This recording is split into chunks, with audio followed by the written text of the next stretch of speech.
क्या आप जानते हैं भगवान जगन्नाथ का असली रूप यह लकड़ी की मूर्त नहीं बल्कि एक चमकता हुआ नीला पत्थर था जिसे नीलमाधव कहा जाता था। आखिर वो दिव्य पत्थर गायब कहाँ हो गया और भगवान अधूरी मूर्त में क्यों बदल गए? यह कहानी मालवा के राजा इंद्रद्युम्न से शुरू होती है। उन्हें पता चला कि ओडिशा के घने जंगलों में भगवान विष्णु साक्षात नीलमाधव के रूप में पूजे जाते हैं। राजा ने अपने मंत्री विद्यापति को खोज पर भेजा। विद्यापति जंगलों में भटकते हुए आदिवासी सरदार विश्व वसु तक पहुंच गए, जो गुफा में गुप्त रूप से नीलमाधव की पूजा करते थे। विद्यापति ने सरदार की बेटी से शादी की और जिद करके गुफा देखने की बात मनवा ली। सरदार ने शर्त रखी कि वे उनकी आंखों पर पट्टी बांधकर ले जाएंगे, लेकिन विद्यापति ने चालाकी की। उन्होंने रास्ते में चुपके से सरसों के बीज गिरा दिए। कुछ दिनों बाद जब बारिश हुई तो सरसों के पौधे उग आए और विद्यापति को गुफा का रास्ता मिल गया। उसने तुरंत राजा को खबर दी। राजा इंद्रद्युम्न अपनी विशाल सेना लेकर घमंड के साथ भगवान को लेने पहुंचे, लेकिन उनके वहां पहुंचते ही नीलमाधव की मूर्ति हमेशा के लिए गायब हो गई। भगवान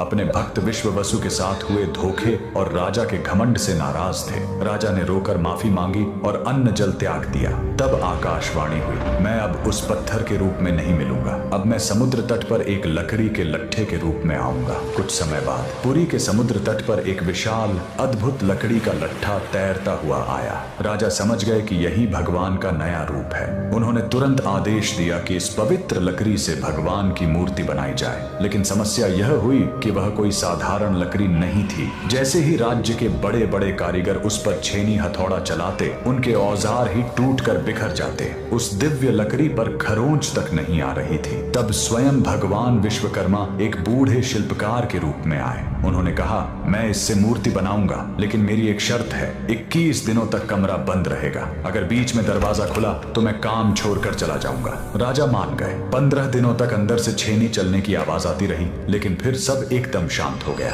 रानी गुंडिचा को लगा कि बूढ़ा शिल्पकार शायद अंदर मर गया है। घबराहट में उन्होंने दरवाजा खोल दिया। अंदर देखा तो शिल्पकार गायब था और वहां भगवान जगन्नाथ, बलभद्र और सुभद्रा की अधूरी मूर्तियां थीं। राजा बहुत दुखी हुए, लेकिन तभी भगवान ने संकेत दिया कि वे इसी अधूरे रूप में रहकर भक्तों को दर्शन देना चाहते हैं। यही कारण है कि आज भी हम भगवान के उस अधूरे लेकिन सबसे प्यारे रूप की पूजा करते हैं। कमेंट्स में जय जगन्नाथ जरूर लिखें।